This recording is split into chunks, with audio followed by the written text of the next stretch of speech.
Hey, what's up, everyone? Welcome to another Wisecrack Live.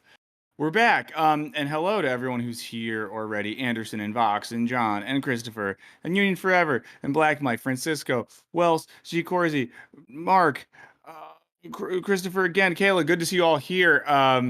So even though I was here last week, this feels like we're backdating me because I was on vacation until last night. So this is my first day back on the grind at the content factory. So I'm excited to make some content in the factory with you all today. Hopefully everyone is doing well. Hey, Kevin. Hey, Nelson. Hey, Happy. Glad to see everyone here. Vox has stated that he can only be here for the first hour. So we'll try to make the first hour really strong. I'll tell you what we're going to get into today. I was looking around. What's up, Style and Tylen and Alex and Zombie and Roy and the letter W. Um, so we're gonna watch some PragerU videos today. I'm just gonna say it. I was scouring YouTube. Now, sometimes I prep very well for this, and in the days leading up, we'll be bookmarking videos I want to watch. Other times, what's up, John? I just kind of look around YouTube before. Today, for whatever reason, I saw a link to a Prager Kids video. Hey, Peter. Hey, Christopher. I'm glad that you're here. And I didn't know that Prager had a kids channel. And I started looking at the titles. Hey, Paul. Hey, Slash and Robin. Hey, Peter. Um, and I was pretty shocked. Now, did I watch many of them? Hey, Book of Daniel. Did I watch any of the PragerU videos yet? No, I've read the titles, but it was enough. It seems like PragerU Kids is sort of trying to do like a 90s Nickelodeon thing for kids where So they're they're teaching slime. them. Yeah. And also I forgot to say, producer Griffin's here. I know that I said producer Griffin wasn't going to be here. That was a lie. That was a lie. He's here That's a lie I again. told myself. It's a lie Driven told himself. So producer Griffin's going to be with us for a bit longer. So that's exciting, everyone. And hey, what's up, Suts, Yasa, and Joe, and Ruben, and Jeff? Glad that you're here. Jeff says Wisecrack videos are his addiction, my G. I mean, addiction's bad, but being addicted to Wisecrack videos is better than being addicted to like opiates. So so that's something. Peter says PragerU Kids sounds like prey on your kids. Yeah, base proletariat said right-wing propaganda for kids. And that's what we're about. That's what we're about here. So yeah, a few things if you've never been on Wisecrack Live before. Oh boy, are you in for a real treat? Here's what we do: we hang out, we talk, we watch videos. It's pretty simple. We have the best chat in the game. So if this is your first time hanging out in the chat, get ready because you're gonna love it. It's the best. The best people on YouTube come to this chat. I don't know why. I don't know why you do, but we love that you do. Um, I'm Michael Burns. You probably know that. Producer Griffin is hanging out here on the proverbial ones and twos. What's Hello. been going on? Yeah. What's been going on Wisecrack? Put out a boys video last week, which is exciting because many of you in the chat on the stream have been asking us for quite some time now to do a video on the boys. So we did it. We really did it. We did a video on the boys, looking at questions of power. Griffin, you watched the boys this season. Are you a fan of the boys? Huge fan. Big Yeah. fan. Yeah. Is that a controversial take? I don't think it's a controversial take. I haven't really talked to anyone who doesn't like the boys. Moises says, "Welcome back, producer Griffin." Um, yeah, if anyone in the chat doesn't like the boys, let us know. We're not going to attack you. I'm just curious. Would you put it, Griffin, in the higher tier of shows currently being produced? If you had to create tiers, what Uh tier huh. of shows currently being produced and aired on television would you put the boys in? Hmm. It would be A tier, not S tier. Yeah, S. that's fair. I feel like S tier right now. I mean, Severance is pretty S tier. Hmm. Smiling Friends is pretty S tier. Hmm. Yeah, it's tough. It's tough right now. Yeah, it's hard. It's hard not to do this. Oh, Jacob said, I moved far away from my home last year for a work opportunity. I've been there, buddy. I miss kicking it around with my friends. Hang with you guys feels like that. Love from Birmingham, UK. Glad we can do that. And Jacob, I actually, the last time I moved far away from home, it was to move to the UK. And I didn't know a lot of people at first. And there you go. What's up, Technician? Zombie Bait says conservatives finding out The Boys is about them. I saw a Reddit post claiming some are just finding out this season. Yeah, I mean that's right. The awkwardness or the weirdness about our culture is there's people who watch it and they're like, "Well, Homelander is good," which is wild, which is very wild. But yeah. Dude Abides also says, "What's up?" Dude Abides says Succession is also S tier. The Void Call says, The Boys is just too nihilistic for my liking. I I get that. Agent Premier said, I don't like it. I didn't like the last episode of the first season. There you go. I'd agree with Yeah, that. I feel Griffin. like The Boys doesn't give enough optimism or like ways to like see like that the world could be different. It feels so inevitable that the world will like always be shitty, and I don't know. Yeah. I wish there was like a few more moments of, hey, there's a way to do this differently. Yes. Um, that's really great. Um, oh yeah, Matthew Jacobs. I would love to see James Lindsay talking about stuff on there. Get Chip like watching like the boys. I don't really like how they seem sympathetic to anti-black characters. Yeah, it's true. That's like it's they really ride a line there.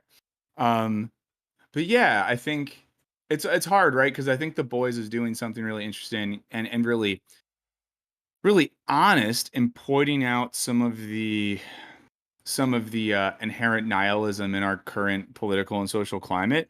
And I think that the thing about it that's hard to watch sometimes is the stuff that's true, right?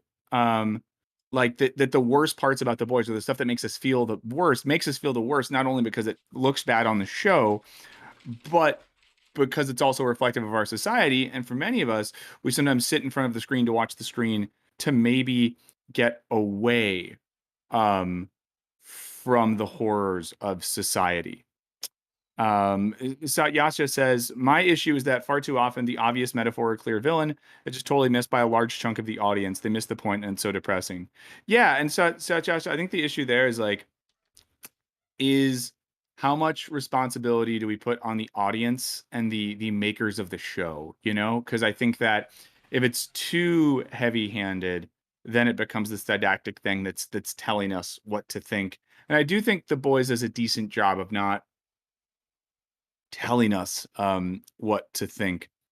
So yeah, Vox Popcast says there's a whole thing with comic deconstruction of superheroes. Nihilism seems like all that superhero comics has to offer. It's not just that the cozy deconstructions don't do as well. Um, and Devin Lacey says the boys walks a fine line, and that's hard. For sure. For sure. For sure. For sure it does. But yeah, I still like it. Christopher Pierce says something that hits hard. So when does Michael start a biography as a young H. John Benjamin? I don't know if you all remember this. There was a thing, you might have done this, Griffin. I feel like it was like 4 or 5 years ago. There was some thing everyone was doing on Twitter and Instagram where you like uploaded a picture of yourself and it told you what celebrity you looked like. And I kept trying to get cool people, but every time I would get H. John Benjamin. And then one time when I was wearing a suit at my cousin's wedding, I uploaded a picture and it said I looked like DJ Khaled. So That's I great. guess yeah, I mean, it's often been said that I have the body and hairline of H. John Benjamin with the inner swagger of a DJ Khaled type. And the naval skills of DJ Khaled as well. Have you seen when he Mm, got lost on a jet ski? yes, that was incredible. I would get lost on a jet ski. That would be a thing that I would do. Um, yeah, Anderson said, I think the true villain is Vought, and season 4 should focus on them. Homelander is a villain, but she should destroy Vought executives. Yeah, I mean I mean not the problem, but I think the thing too with the boys is how many seasons can it go where every episode is oriented towards we're gonna get Homelander, we're gonna get Homelander, we're gonna get Homelander, then we're Mm-hmm. not. And I think Yeah. especially, but one thing they did that was interesting is we now ended season 3 with with seeing young Ryan light up at his father murdering someone. And I think the thing that's maybe like kept that tension is the way in which like Butcher and Homelander are unified in their love for Ryan. But if Ryan goes kind of bad, then who knows? I had a question for you, Burns, Yeah, about the show, actually, because we haven't talked about the show in a yes, while. The AOC stand-in character that's kind of changed over time. Victoria Uh, Newman. Yeah. yeah, like it seems like at the beginning they kind of wanted us to think she was like AOC, and then we kind of Hmm. like saw this like darker side to her. Hmm. And it seems like her story has become less about someone who gets into politics for the right reasons, but then gets like consumed by like the structure of it, and more that like the structure attracts evil people like Victoria Newman, which seems like a less interesting, less thoughtful take. Am I getting that wrong? Ooh. No, well, I don't know. I'm curious how people read that. I'll say really quick. Fox said I'm kind of white to be DJ Khaled. That is true. Um, yeah, I mean, I think there's two ways to read it, right? One would be that Newman's character as someone who grew up in the abusive Vought system, Sure. even though her adopted daddy is Mr. Vaught himself, wanted to make the world better or do something good. And I think they try to indicate that when she injects her daughter with Compound V, which is a really troubling scene. But it seems like she has this desire to protect her daughter and maybe even protect others, but she's willing to sell out pretty hard to do it. So I don't know. One way I've read it is that, oh, BK said dipping out of the live stream because of voice spoilers. Come back in like 2 minutes. Seriously, Yeah. BK, we'll be done very soon. I promise. But yeah, I don't know. So I guess it's like, do we read the Newman character as signifying that bad people are drawn into political power, or that people who enter the political system with some type of good intention are still so easily corrupted? But what was her good intention is my question. Because it's like, it just doesn't seem like she had any other than self preservation and career. Yeah, I wonder. So in the early season, when she is actively speaking against That she's a Homelander, plant. She's literally a plant. So it's like so that's so if yeah, it feels like it takes something away from her because it feels like it's like, oh, it'd be so interesting to see someone with all the right intentions get sucked into a structure and watch them get chewed up, spit out, and become just as evil. Instead, they've kind of now like retroactively been like, well, she's kind of always been dicey and kind of had all these things wrapped into her from the beginning. yeah. Well, she Corgi says, couldn't it be both as well? And I think I do. I think my desire, what's up, John, is to read it as both. Get Like Chip agrees with Griffin and says she was a plant. It seems. Um, yeah. I guess they've tried. I think there was a point where I felt like there was some tension in her character, Mm-hmm. but with her last interaction with Starlight in the most recent season, and and of course her sort of like trading info with Homelander to get the vice president killed. Yeah, she seems all the way bad now, right? Because Totally. yeah, And I would have so been more yeah, interested by that if she like had really good intentions from the start, but we know she didn't. yeah. Yeah, and this is Vox says Griffin is right. That's the problem with nihilistic deconstruction. She wants to be an AOC allegory, but genre trope needs her to be at best a neoliberal capitalist. Yeah, no, I think you're right. And then Jordan the drummer says, isn't Edgar her adoptive father figure? Could be a metaphor for socially conscious politicians raised under hyper capitalism. That's interesting. So I think that's interesting too. The idea that like she represents someone who is raised okay, in a sense that you could say, going off Jordan's comment there, that Newman is raised under a political horizon of hypercapitalism, so she can only conceive of that Yes. world and those power structures. So even if she wants to do something good, and I think we see that tension in her final action with reaction to Starlight, where Newman's kind of like, hey Starlight, get on board and work with us, it's the only way. And Starlight's like, fuck it. I'd rather go down dying trying to do something right Right. than work with you assholes. And has that sort of, it's almost like two sides of nihilism there. Newman has the nihilism of the system is the only thing we have, so we can only operate within it. So why not just give into systems of power? Where Starlight is a bit more like, nothing means anything anyway, so I might as well just try to fuck shit up and do Right. something good and not give into that system. Um, but yeah, Vox Podcast says you could do a more complex thing, but the show's central premise makes everyone be inherently selfish, even Huey and Starlight. Yeah. So I don't know. I'll say this: I'm not envious of the people who have to write the next season of this show because I'm very curious to see how they keep momentum up. But I hope they do it. But yeah, if anyone had thoughts on that or the video, let us know. We also did a video on Nope. So friends, I haven't been around at work, so I wasn't here when our Nope video got released. Um, yeah, I wonder if people saw the movie. But we did a video on Nope. We won't say anything spoilerish because we tried to not be spoilerish in the reaction video to Nope. Um, yeah, I've been thinking about Nope a little bit since seeing it. I'll say one thing: I like it less now than I did when I first saw it. Griffin, what are your thoughts on Nope? I want to go see it a second time. Yeah, Yeah, same. I remember having fun. No one has ruined the movie for me online yet in terms of like some sort of Yeah. hyper fandom. So I don't know. I'm liking it. But why? But you're liking it less. Tell me more. I don't know. So I've kind of been influenced by the thought of a friend who will remain nameless. He's a very talented person. He's written TV shows. I'm sure some people on the stream enjoy. Really hated it, and it got me thinking about basically like Jordan Peele's potential, what he's capable of, and what he's doing, and why he's doing what he's doing. And I guess I've just been thinking that John, thank you for liking the Note video. Um, but I guess what I'm worried about is how do I articulate this?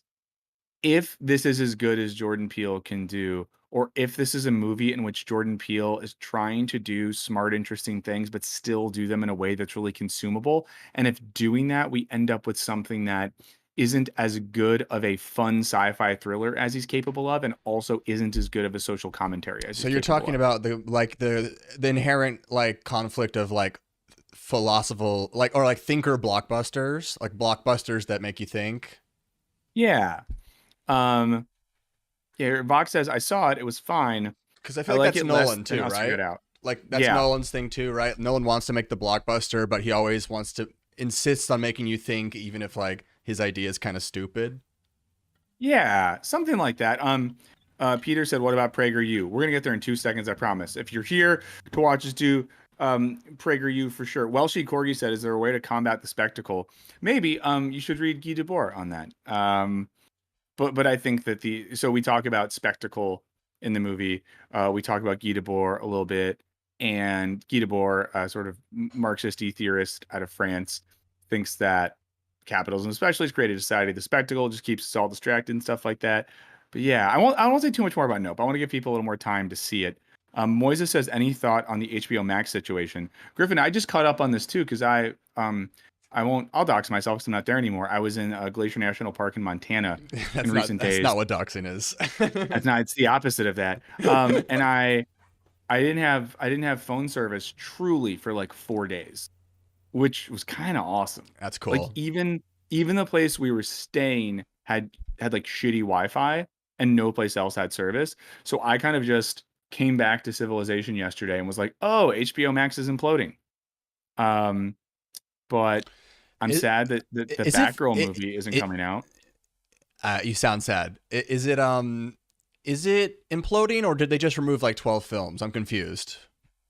They're no longer they're stopping development On a on few scripted shows. series. No, on all scripted series. All script because the Discovery thing. Yeah, and they laid off like 80% of their development department. Right. So Yeah. so it looks like they're both not releasing movies that they've already made. And I read an article earlier in Variety about how some of them they're basically not releasing movies that have already been produced for the sake of tax write-offs. And it seems like they're pushing towards a model where they're going to put their development effort into reality and stuff like that, and Right. largely because you're not paying talent and you don't have to worry about unions for much of the stuff there. So, Right. Right. but Right. I don't know enough to say a lot. Well, Get Like Chip says, oh, go ahead. I don't know. This seems like a start of a larger wave that's going to be happening of people deciding that like maybe we can't have like 5,000 TV shows where like 20 people are watching each one. I don't know if that's Yeah, any part of this business deal, but it does seem like everything is so fragmented, which you and me talk about all the time. This is going to like be bound to happen at some point. yeah. Oh, and then Vox says that we don't know any of this yet. Variety said probably. Yeah. So a lot's going on there. I think we can keep up on it. Get Like Chip does says Glacier is one of the most beautiful places in America. It is. I like nature now. Shoke W just said, is all masculinity in the US illegal now? Yes. Griffin and Yeah. myself would be much more masculine, but we Yeah. would get arrested immediately. You might watch/listen to this and think that you are talking to two soft boys, but in fact, we would be crushing skulls if we could. But masculinity is illegal. So there you go. I Um, we can't yeah. spread our legs. Mine are so tightly together right They're now, tied I might together. Yeah. cry. Yeah. And Adam Reed said a lot of talented people are losing their jobs over corporate greed and consolidation. It's really sad. You are right. It sucks. And For industry's sure. getting screwed everywhere. And in speaking about entertainment, let's say, it's just because we're more adjacent to that, and we live in the city where that stuff happens. So I think we're more aware of it, and I'm sure Griffin and I have friends and stuff that are affected by these things. But yeah, it's troubling, and it's troubling for those of us who want to see cool original content get made. For So, sure. but two things. One, I'll do I'll say this first. There is hope because there is good original content getting made by rebels outside of the industry Yes. at PragerU Kids. That's right. So in just 2 seconds, we're going to start watching Outsiders.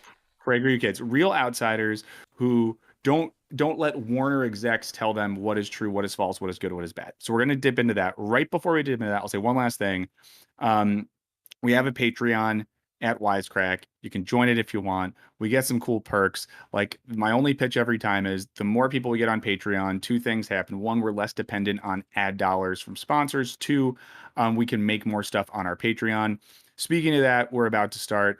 I'm behind on a thing I do on the Patreon, Philosophy Office Hours, where I kind of dive in deeper to some of the philosophy in our videos, answer questions, stuff like that. If you are a patron, please go ask any questions you want for this time around. We also have podcast on there where we dive into the stories behind our videos and talk to the writers and staff at Wisecrack. We have a Discord. You get videos early with no ads. So I gotta pitch that one. Jacob Feldman said, "What was the last show you felt was truly rebellious?" I'll have a quick off the top answer. If you have one, Griffin, you can say so too. I really mean this. I think that How To with Joe Pera was one of the last truly rebellious shows in terms of what it did by leaning into a type of awkward earnestness. Rest in peace, Joe Pera. Talks with you. Is there any show you can think of No, you think is that's the truly correct rebellious? answer. That's the only Yeah. answer. Okay, let's get into it. Let's do Prager, friends. Let's do Prager. If you just got here, um, you know, we watch videos on the stream, and I just went kind of ham today looking at the PragerU channel. I don't know if we're gonna watch all of these. I have a whole playlist ready to go with some of the ones that seemed like the greatest hits. If you don't know what PragerU is, first of all, God bless you. I'm envious of you.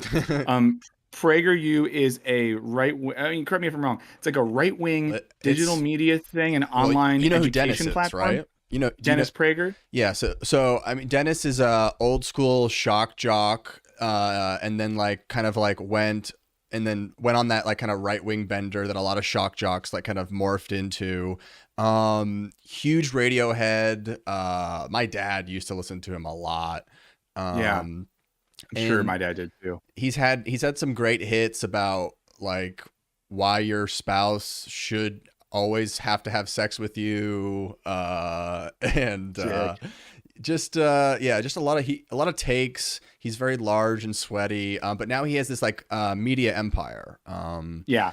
and yeah. The one time I think we've interacted with PragerU before on this channel is when we did the Philosopher Reacts to reactions to critical race theory. We looked at a James Lindsay video on PragerU where he taught me how to do philosophy. Void Call says funded by oil executives. Yeah, this is great. Okay, so PragerU is their kids channel.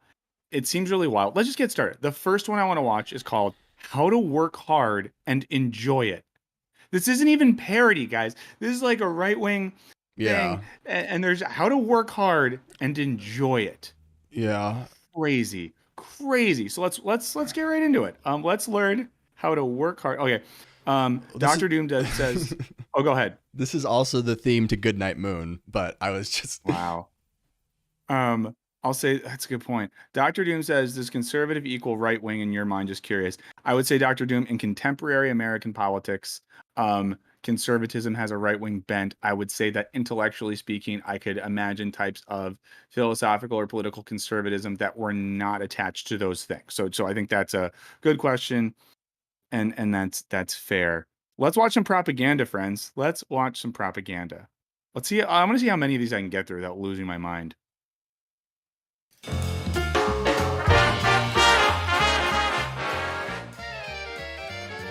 I like that guy has like a just like a hipster bike, and kind of like the guy on the left, like kind of an early 2000s like I live in Brooklyn hipster outfit, and he's gonna teach us things. And then on the camera, there's like a camera and a hat and a shirt. Like it's like these are cool guys. Guys, these are cool guys. Ever wonder why people who sit on the couch and do nothing are so miserable? I mean, why does he talk like that? Oh my God, he's about to say, where he's gonna get into it. He's saying people who sit on the couch and do nothing are miserable. The guy in the video looks rad. He has some chips. He's on his phone. He has one shoe on, one shoe off. He has a cool loft apartment. He did leave his fridge open. I think you should close his fridge. But thus far, yeah. Yasa says this is child abuse. For sure, it probably is. But yeah, I'm just going to be excited for them to tell us this guy sucks when he looks rad. you'd assume they'd be happy, but usually they're not. The reason is simple. Humans enjoy being productive. Humans enjoy being productive. It may surprise you, but hard work and doing a good job actually make you feel amazing. Who are these secret hipsters that did this? Oh, God. I'm good. And not only that, it makes the world a better place. You could say it's a win-win. But maybe you're thinking, I hate work. well then, this I think that. Shout us out in the chat if you too hate work. What would you describe this performance as from everyone? Because they're directed into whatever is happening right now. Yeah, it's like goofy. It's goofy. It's like, okay, it's like people who took a short form improv class in high school. Yeah. And it's like, hey guys, and it's Right. a lot of like goofy physical stuff. Yeah, like the adults on Sesame Street, they do kind of have a larger than life, like simplistic acting style. But this like they're doing it wrong. They're like condescending when they're doing it. So Yeah. it feels weird. I'll say this. I want to shout out one of the river guides I met in Glacier last week, at Glacier Guides. I think that's the name of the company. It was a great place. If you're gonna go rafting, go with them. But she was talking to my group I was with about realizing that like the fun stuff to do in life is like be creative and inspired and around interesting people and thinking about ideas and making and consuming art, and that work's kind of just like and I was like, yeah. Tony says work is okay once in a while. Yeah, and you know what's interesting too? I wonder if they're going to get into this, because there is this tradition in philosophy, like Aristotle talks about this, and even Marx does, about humans being designed for a type of work and labor, but they don't mean like exchanging your physical labor for capital. They mean like humans are supposed to do stuff.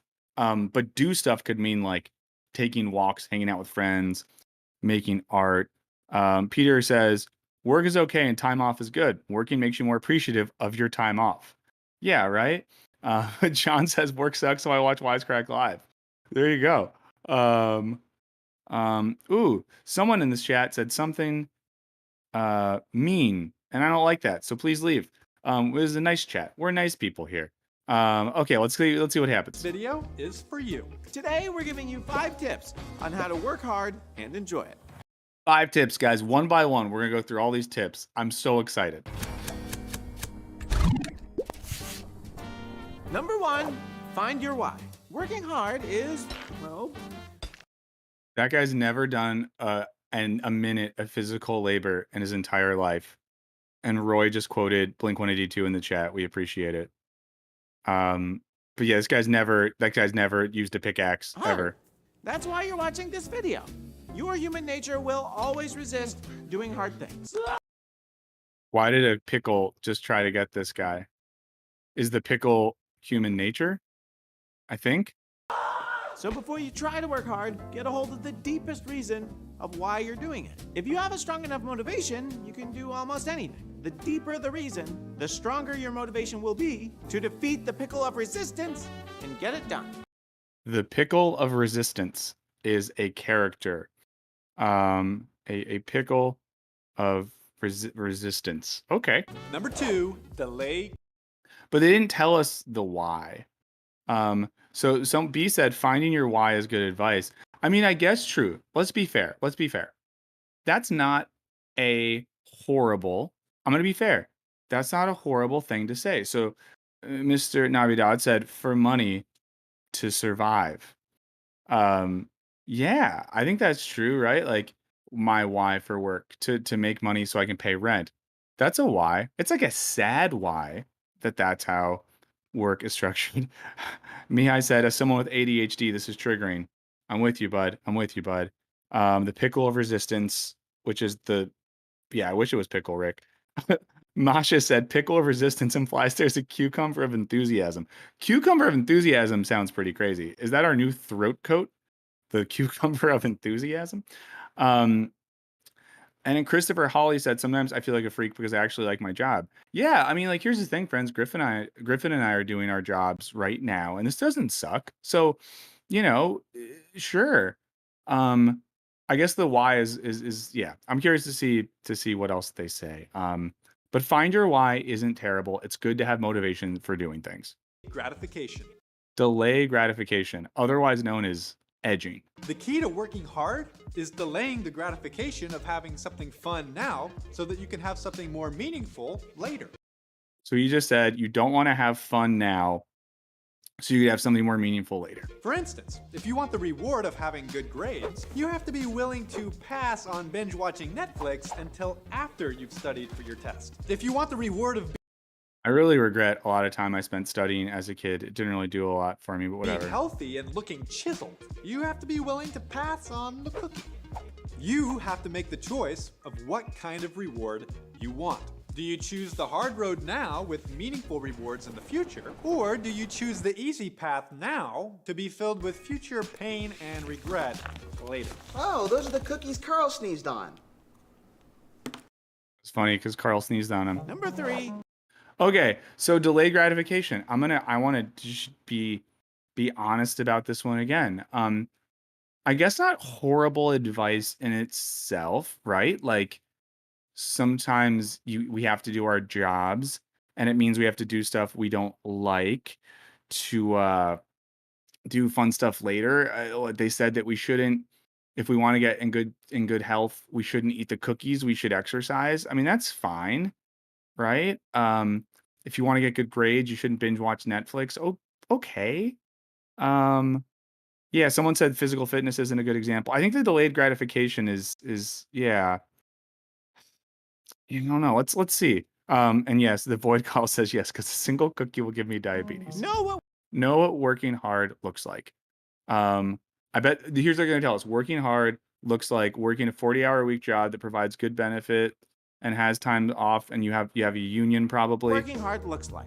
People have all sorts of ideas of what working hard means. Some people think that it means running around frantically and looking busy, or filling your schedule to the brim with work and never taking a break for family or fun. We have a strict no vacation policy. But usually, these things do more harm than good. Really, working hard is simple. It means determining to do your best by focusing all your energy on the task in front of you. Sometimes it means long hours. Sometimes it means doing something I don't like that. I don't like sometimes it means long hours. That's not fun. over and over again. Sometimes it's about having the discipline to get up early every day and improve on your mistakes. But I gotta get to work. But no matter what, it means doing the very best job that you can in the limited time that you have. It doesn't mean that you'll always succeed or do the job perfectly. But as long as you keep trying and doing your best, you will get there. If at first you don't succeed, try and try and try. That's a good quote. This is the Yeah, Fat Girl Ballet said this actor's voice is super annoying. Yeah, it's pretty bad. I don't want to like judge someone for their voice if it's, God given, but this is clearly an affected voice he is choosing to do. essence. Oh, Hard okay. work. That was my question. Yeah, there's no way this is that person's natural voice. Number 4, feel. It's his talking Okay. to kids voice. Yeah. So okay, I'm gonna again say that, like working again, the third point, which I already forget what it was. Some of the stuff he talked about there was like vaguely, I don't know. I'm trying to be devil's advocate. Satyasa says this is literally a be a good wage slave 101. I'm horrified. Yeah, I think it is basically saying how to be a good wage slave, but it's masking it in this like moral terminology. It's basically like someone misread Aristotle, who, Aristotle would say, what is virtue? Virtue is, working hard to actualize our potential. And in that sense, you could say, well, working hard is good. It's virtuous to work towards the actualization of my potential. However, what they're saying is virtue is actualizing the potential of your employer, which is back to Satyasa's comment about being a good wage slave. Because if I work hard to actualize myself via my own work, my own creativity, things that are meaningful to me, that is doing something virtuous and just. However, if I put all of my humanity towards actualizing the profit margins of a CEO who lives in Toronto, Canada, hypothetically speaking, there's nothing virtuous going on there. And I see some good comments here too that they're not really defining terms well. Yeah. Okay, so 4, feel a sense of accomplishment. Feel a sense of accomplishment. Hard work pays off in a way. Yeah, I think Sam has this right. And saying all this advice is neutral, applying it to happily engage in capitalist labor is bad, in my opinion. Yeah, I think they're doing something like that. Laziness never can. Working hard gives you a sense of accomplishment, which in turn builds confidence and self-esteem. Look good, I think that's kind of vague, that working hard gives you confidence or whatever. feel good. Oh yeah. In other words, working hard doesn't just let you have more money and things. More importantly, it's good for your heart and mind. We call I don't think that I think the money is the thing. I think that when we're doing wage labor, money is the thing. Like imagine like if you get and we've all had this, right? A job where someone's like, listen, we're a family here at the Burger King, and yes, we get paid, but we work hard for one another. We look out for one another. Like, no, like you get paid. This happens sometimes. I don't know. Sometimes I talk to like freelancers who work with us at Wisecrack, and I try to indicate like, we want you to do a reasonable amount of work for what you get paid. I don't want you to feel like you owe us anything other than like the hours we are paying you for. So this creates a weird thing when it attaches like moral virtue to that. Vox says this would have been way better if they found actual children to record it. Yeah, I think that would be better too. Chris says stress is not good for your heart or mind. For sure. these basic rewards. On the other hand, being unproductive often leads to a sense of worthlessness, loneliness, and sometimes even despair. Well, maybe if you just put on a little more makeup, you'd look better. Whoa. Where did the vest guy come off the top rope with the maybe if you put on a little more makeup you'd look better? We're just shaming this. Where did that come from? Wow. I think they accidentally like my mixed belly button. files from one of the regular adult videos. Like they mixed Yeah. a clip from a different timeline. Yeah, I feel like I like the signifiers they're using for like lazy millennials as well. Like guy invest with coffee, guy with one shoe on couch. Wow. Suck my belly button. When you fix your bed and clean your room, or go on a jog and get some exercise. I mean, like fair. Making your bed is good. Going on a jog is good. You will feel good about yourself and won't need to pat yourself on the back for no apparent reason or just drown in your own self-pity. When you work hard and give it all you've got, not only are you productive, you are rewarded with a sense of achievement and a I don't know about this achievement stuff, friends. I don't know if it's achievement that you feel. I think it's that you get paid money. satisfaction of doing your best. Number 5, know that happiness Happiness is earned, not bought. Okay. Let's that doesn't sound terrible. is earned, not bought. People who win the lottery are surprisingly likely to go Well, that guy's a money gun. That's what I feel like the first time I saw a money gun was an Amigos video. So that's cool. But I think having a money gun implies that these actors are all going to a strip club afterwards. bankrupt within 5 years. The reason is simple. They didn't earn their money, so they didn't learn how to value it or take care of it. People tend to value things they work for more than things that were given to them. But I mean, I guess, sure. It's does this his have to real do with it? voice. It's his real voice. Oh no. people who appreciate what they have are much happier than people that don't. For instance, I mean, okay, here's the thing. Appreciating what you have is good. They do the thing where they say a thing that is true. Like, it's good to appreciate what you have. It's not good to be a little like rich kid brat or something like that. But I think they're gonna have a reason that I don't agree with. Imagine there are two people that want a car. Person number one had to sell hamburgers and talk to cranky customers for 2 years before they could save enough money to buy a car. Person number two. But then the question is like, is it good that they had to work for 2 years and save tips and deal with cranky customers just to get the car? Prager, that's what I'm asking you, Mr. Prager. Sean Max says we're making fun of this poor guy. I don't really know. Wisecrack exposed for bullying. Sure. That's right. Sure. I'll focus on the content of the argument for the second. It seems like you're not going to find anything in these videos, specifically Burns, that's like, oh my God, that's the craziest thing ever. It seems like this is just supposed to like bring kids in. So then 4 years from now, they can get the hard stuff. Like, it doesn't really seem like anything in here is going to be like that much crazier than like a value you would teach kids in a different way. Maybe. See, you know what though? I started easy. There's some videos coming up on this playlist that I think might do that. Oh, thank you, Minister Snuffles. I appreciate it. Minister Snuffles. I think your comment was funny. I think someone after then called us bullies, and that felt more real. But I appreciate you, and I like that we're joking here. Let's see.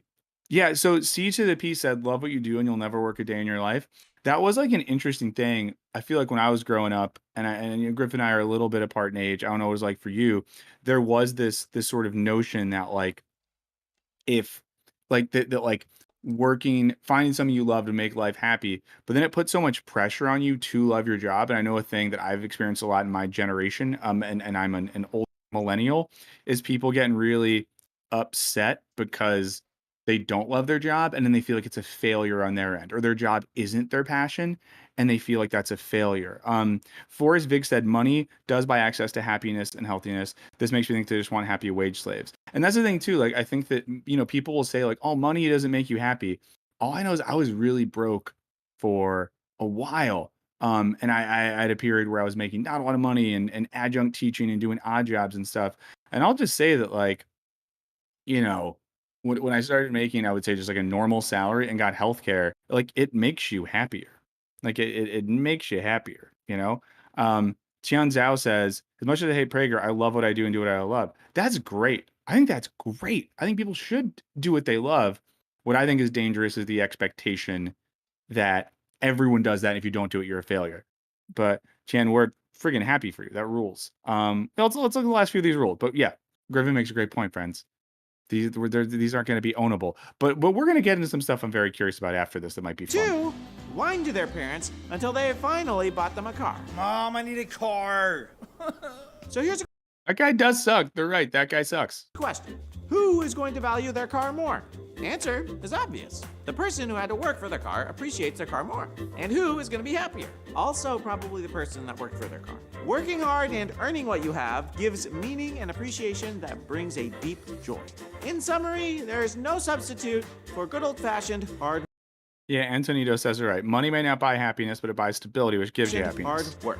The gratification, self-esteem, and improvement of your own life and the world around you are all invaluable rewards that only hard work can give. It's not easy, but it's totally worth it. As the saying goes, no pain, no gain.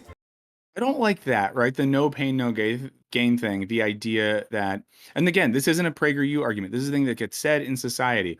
And maybe it works for exercise, but in general, I don't like the idea that the expectation should be that we have to go through some sort of pain to succeed. So go out and do something hard. Yeah!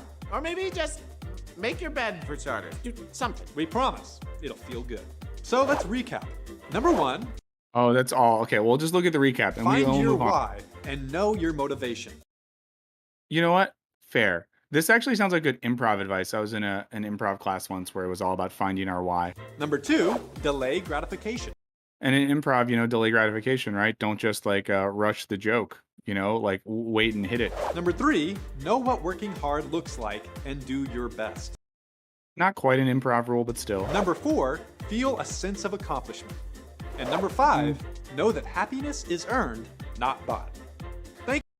Okay, cool. So that was our first one. I wanted to start easy. That seemed like an easy one. The next thing I want to watch is they have a series called Guess or Mess. I do not know what happens in the series. I do not know. But each episode of Guess or Mess is about a historical figure. So let's start with Guess or Mess, my friend and yours, George H.W. Bush, former president of the United States and architect of 9/11. Let's see what he has to say. Welcome to Guess or Mess, the game show by PragerU Kids. I'm Noah, and in this show, if you answer a question fast and correctly, you avoid getting totally gross and messy. So this seems like appropriating slime culture, because I don't know if you Sam says you guess or you pooped your pants. That's really funny, Sam. But yeah, so I wonder if they will if they'll have a slime stand-in. Joining us today, we've got Laura and Mary. Before coming here, each of you read our So we're not gonna watch all 18 minutes of this probably, but we're about to learn their video. PragerU Kids digital magazine about President George H.W. Bush from our website. Now, we're going to see how much of it you really remember. Did he do 9/11? Yes or no? Here are your messes for today. Pig fat lard. Ooh, what are they gonna do with pig fat? They're gonna cover a kid in pig fat? This rocks. Oh my god. I'm expecting like glitter bombs. Like when I was a kid at Nickelodeon slime. They have pig fat. Nacho tray.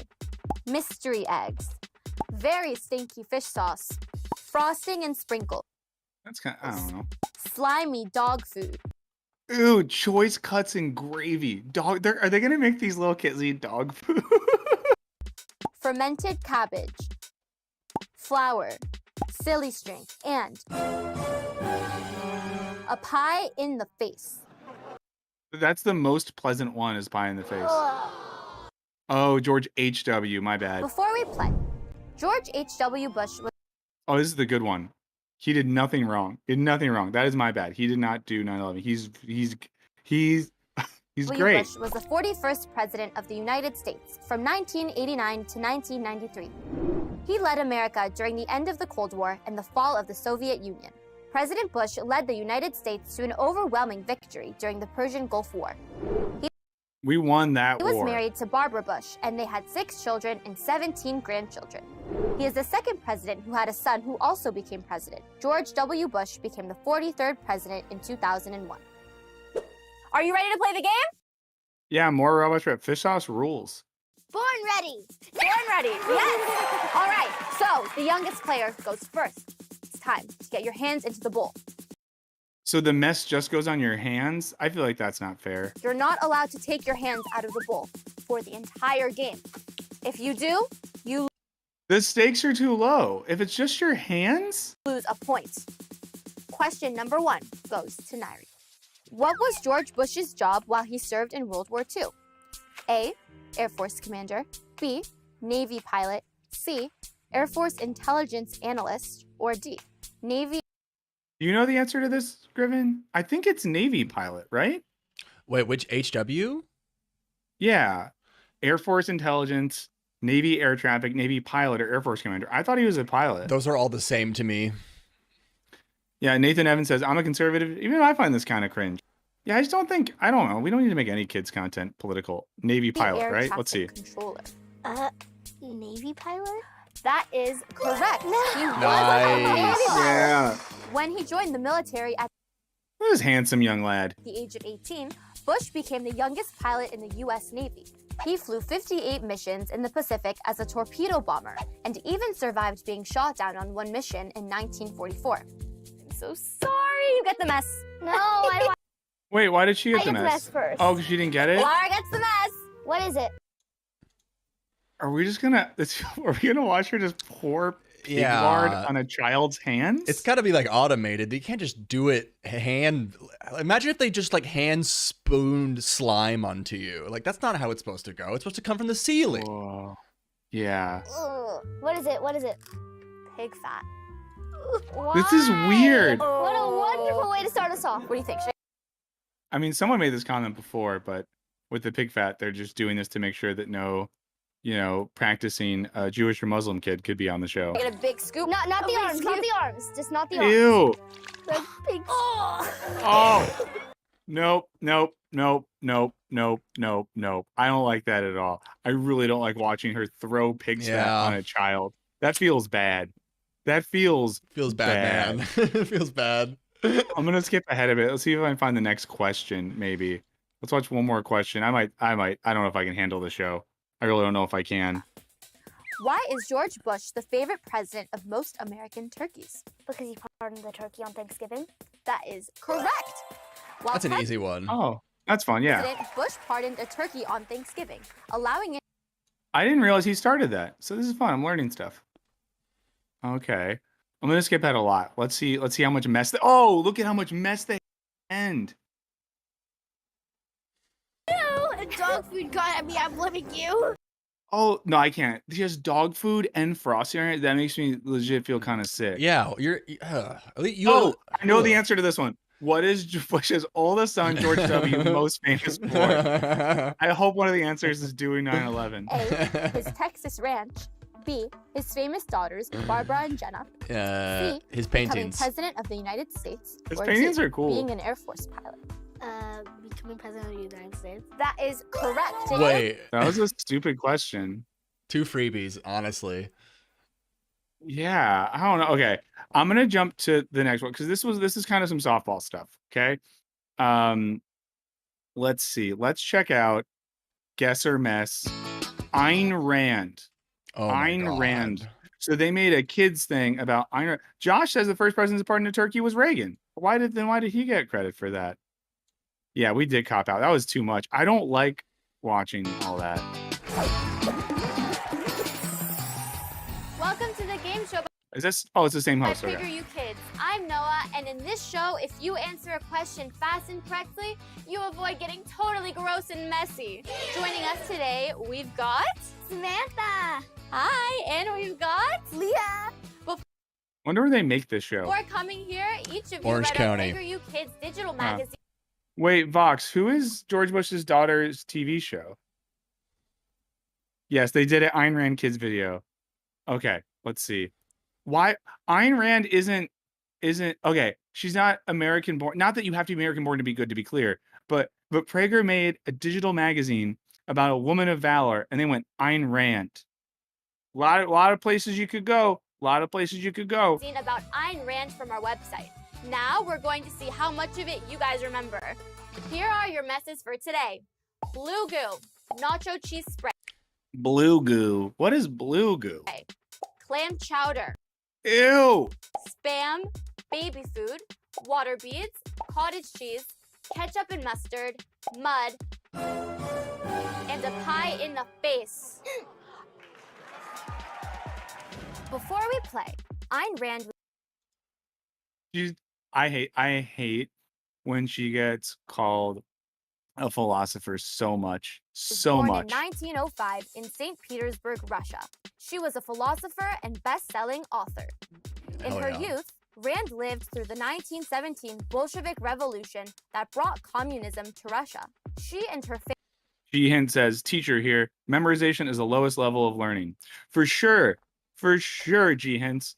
I really tried to, when I was still a teacher, really tried to never make students have like a memorization test and stuff like that. It feels very unfair because it's not really learning.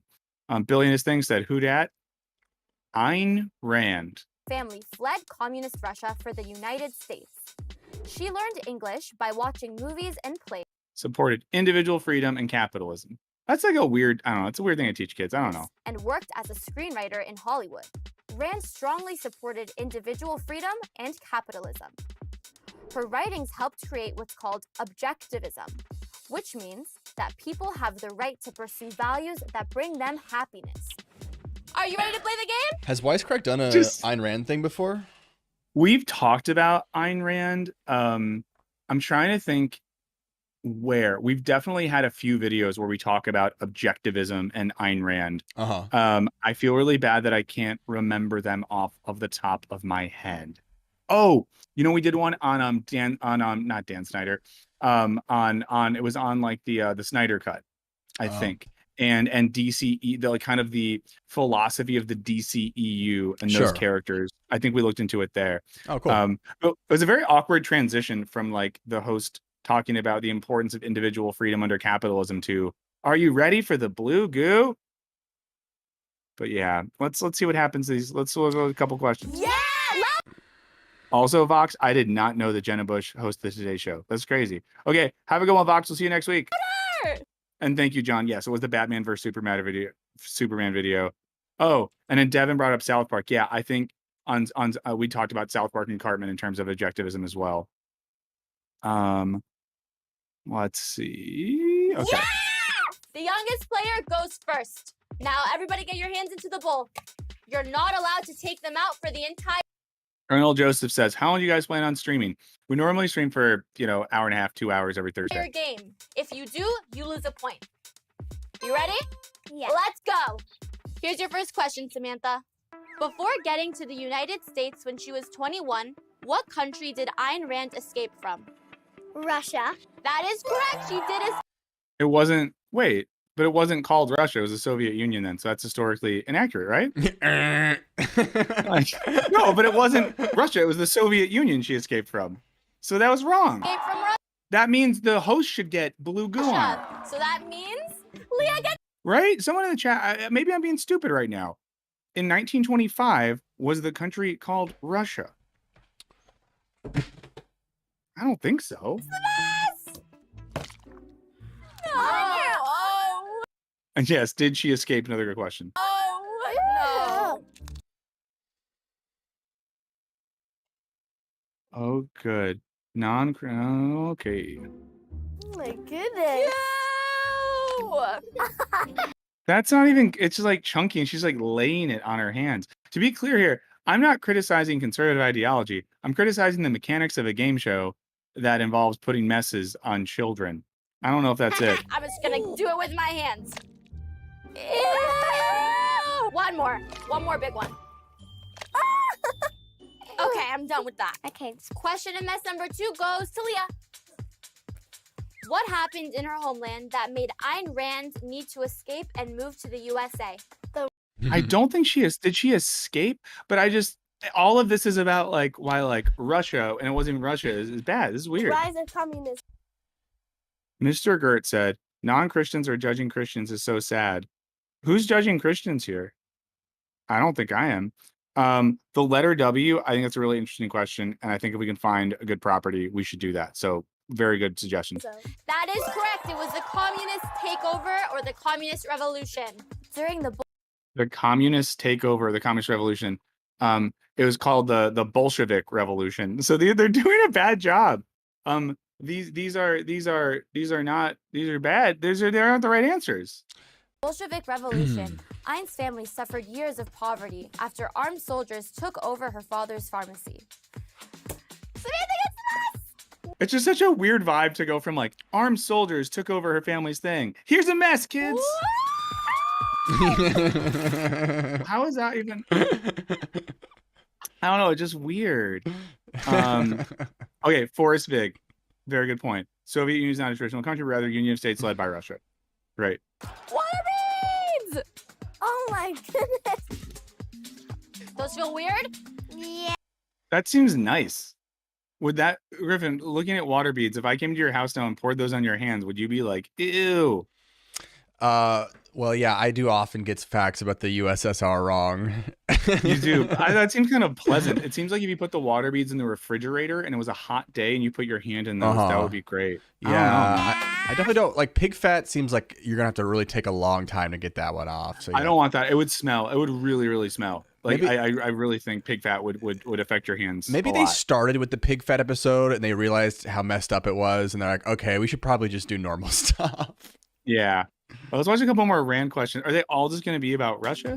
I hope they're about the books. Okay, question and mess number 3 goes to Samantha. What was Ayn Rand's first name before moving to America? Alyssa And? Rosenbaum? Weird. The kids, that's so weird. Yeah, Matthew Jacobs as well. I really was not I hope no one thinks we're criticizing Christians here. Also, assumptions being made. Shawnee Mac says pig fat is great for cooking. Correct answer was Alyssa. It is. Young All Alyssa right. taught herself to read and write before entering school.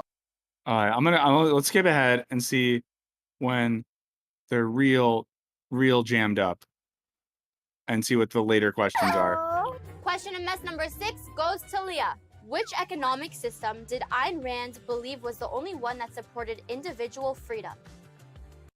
What a question on a kid's show. Which economic system did Ayn Rand believe was the only one that supported individual freedom? It's a hard one. She didn't know capitalism?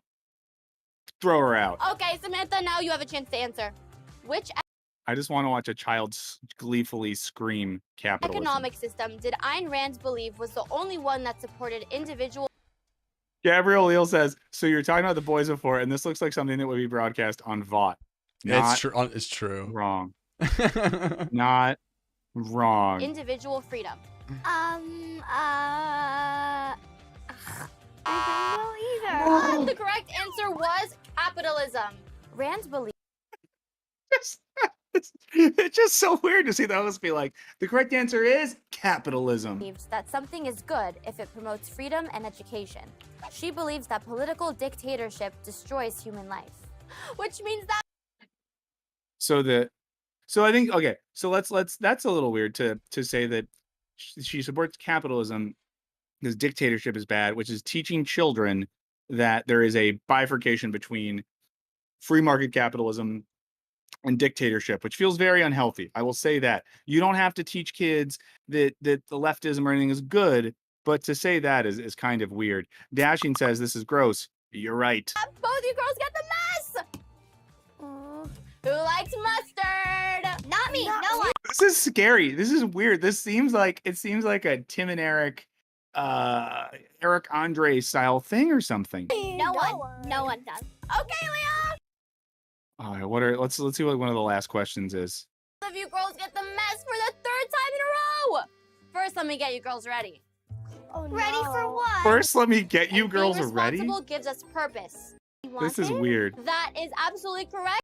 Why did Ayn Rand believe it was important to be independent and responsible for yourself? Because so people could be free and do whatever he or she wanted.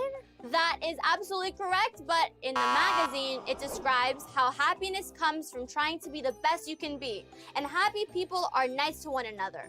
And being responsible gives us purpose. Accomplishing goals also makes us happy, which helps society.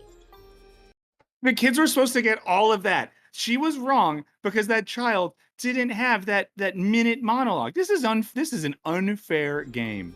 Which means both of you girls get the mess for the 3rd time in a row. First, let me get you girls ready. Man, I hate when I get the mess.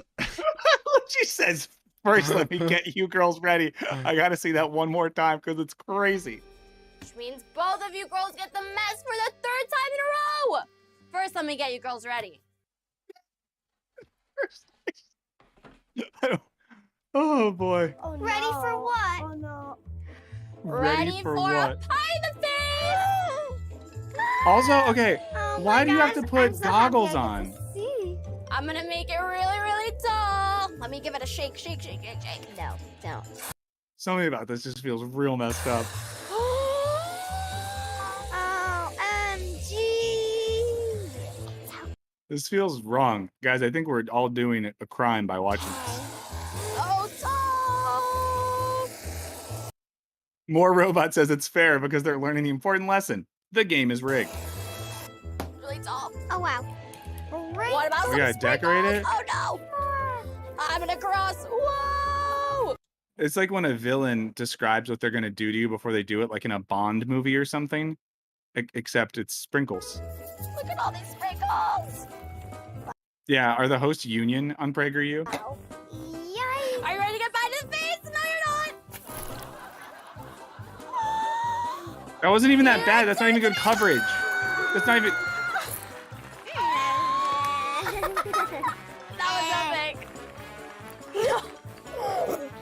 to say there's a lot of very funny comments coming right now that I'm just not gonna say all of them because but there's some very funny ones coming. It's going through my shirt. Oh boy. Here's what we learned. Oh, here's what we Ayn Rand learned. was born in St. Petersburg and witnessed the communist takeover of Russia. Okay, so it does say Bolshevik Revolution in the She book, so emigrated that's to the more U.S. accurate. and became a best-selling author. Her two novels are The Fountainhead from 1943 and Atlas Shrugged from 1957. She developed her own philosophy called objectivism. She believed every individual has the right to pursue the values that make him or her happy. You girls okay? Yeah. And that's the end of our game. Okay, wow. So we're done with Guess or Mess now. We're done with Guess or Mess. That felt weird. That's a weird feeling show. That's a weird feeling show. Scrim said there's not a single kid who has watched this game show. Yeah, they're probably a 1099 contractor. Again, if you're just tuning in, this is Wisecrack Live. I'm Michael Burns. I'm here with producer Griffin. We're watching some PragerU videos because we don't value our own sanity. And we want to explore ideological structures being shown to kids via digital media entertainment. Thanks a lot for hanging out. We do this every Thursday at 11 a.m. Pacific time. Also, Patreon, check it out. We have a Patreon, but I want to watch this one. We might skip through because there's a history series I want to watch. But the next video I have up is called How to Think Objectively. Joshua Tiny Forest asks a good question. Does developing your own philosophy mean that you're a philosopher? I don't know. It's interesting, right? Because then like the risk is then anyone could just say, well, here's my philosophy, which is maybe true. I think that a philosophical system has to have some level of engagement with the philosophical tradition that is modifying or adding to the existing canon in an interesting way that speaks to like modern times. So if you look at most historical philosophy, it's not like Kant is just developing a whole new thing.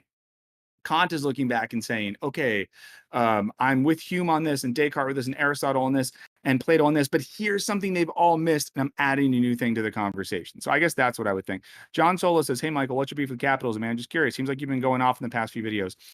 John, we talked about this on a recent stream. It's not really like a beef so much as like we talked about The Boys, right? If you look at The Boys, that show, it's not us, enforcing the idea that the show's a critique of capitalism. Like the show just is, right? So to analyze the show, we have to talk about that. I think something similar happened in the most recent video with Nope, when Peele's exploring the idea of spectacle in society and the way in which we want to participate in and be a part of spectacle. I think it's doing something similar. And, Peele himself mentioned Guy Debord's Society of the Spectacle when talking about the film, and that it is a book by a Marxist French theorist. But so it's not us being like, we want to talk about why capitalism's bad. Here's how we can do it.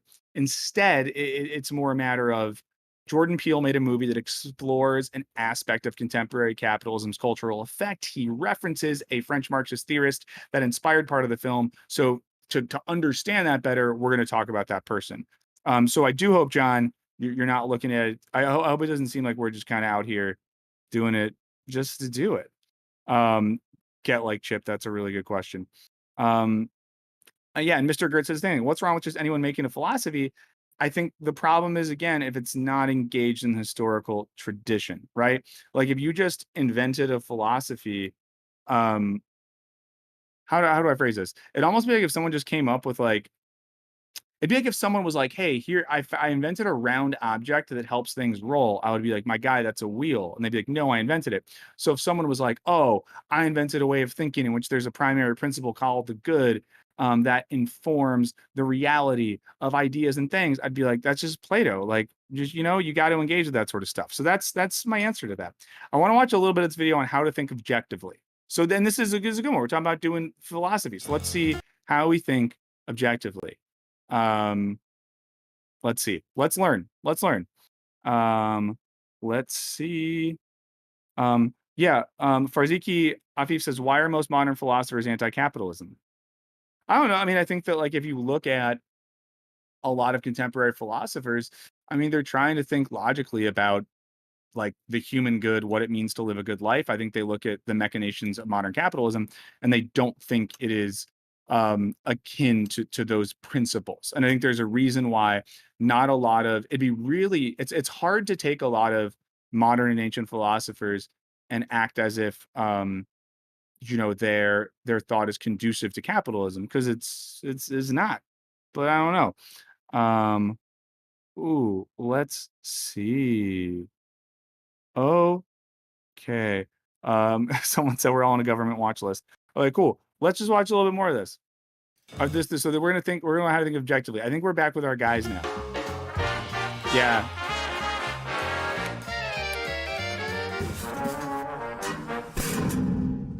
How do you know what's true?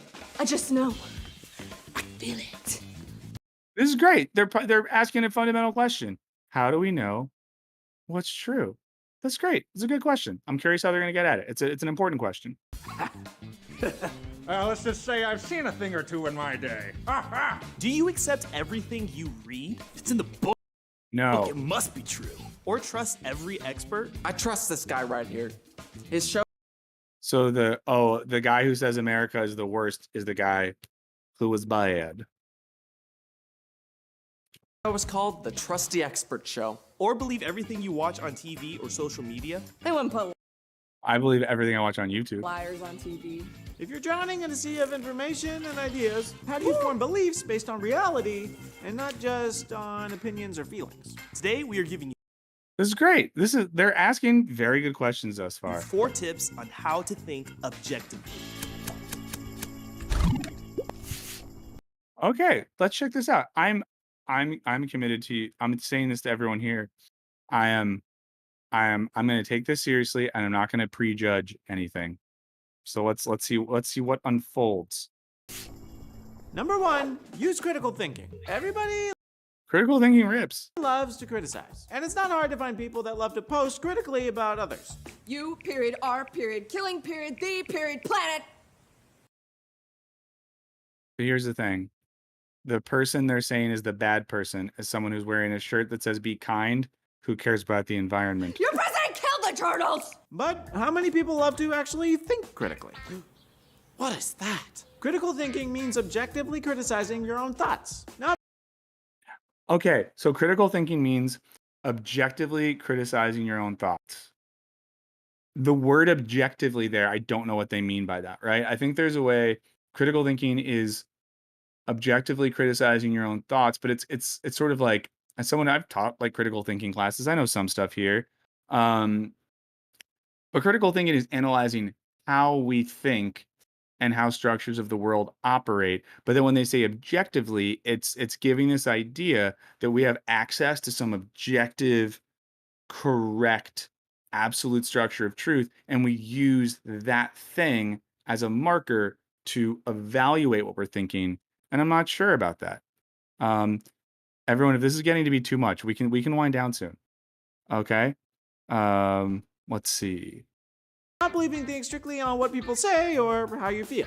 It's more about how you think than what you think. Your whole life will That's great. How you think rather than what you think. be Yeah. filled with people telling you what to think, and your own biases and feelings will tell you all this other stuff that you need to think. But if you have critical thinking skills, you will not believe things simply based on face value or feelings. You have to be willing to challenge assumptions, even your own. The best way Great advice. Genuinely. Learn to challenge your own to assumptions. challenge assumptions is to ask tough questions.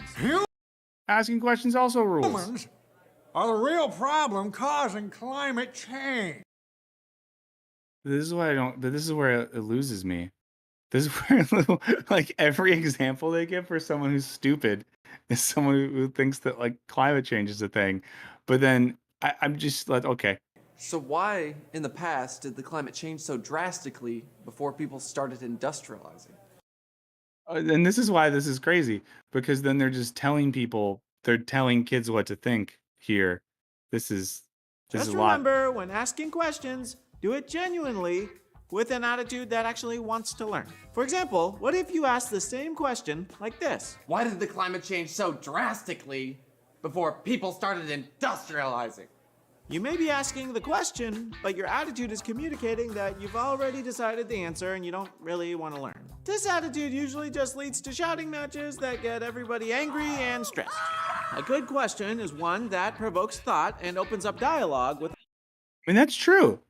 I mean, philosophy is fundamentally about the asking of and re-articulating of classical questions for the sake of promoting dialogue and opening up paths for discourse. Others so that you can get closer to the truth. Number 2, do your own Research is good. Do your own research. Who's mad at that? Who's mad at that? research. When people share their ideas, how do you know which are right and which are wrong? Do you just reject them all? I can't trust anyone. They're all out to get me. Not quite. You have What was that? to do your own research to find the truth. Find books or watch videos on the topic. Ask other people what their thoughts are. The more sources you get information from, the more well-rounded your perspective will be. Imagine for a second that 3 blindfolded people have to describe an Guy still has his sunglasses on, even with his blindfold. I love his commitment to that swag. elephant in front of them. If you only listen to one of them, you will likely get a narrow perspective. Feels like wood. Feels like a blanket. Kind of feels like a rope. A more It's an example from ancient philosophy. holistic and accurate understanding comes when you get information from multiple people feeling the elephant. This is what happens when you do research. You get more understanding.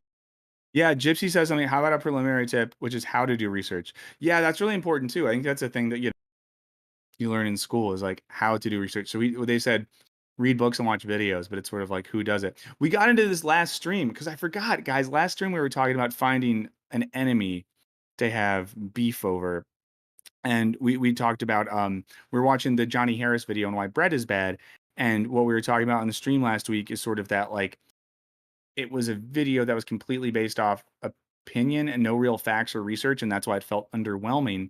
So I think that they're getting something interesting, but they're not getting it like how you do it. Paul says could have gone with the cave, but went with the elephant. Chris, I can't read that. But that's funny. The more sources I mean, I can read it. I know how to read. you get information from.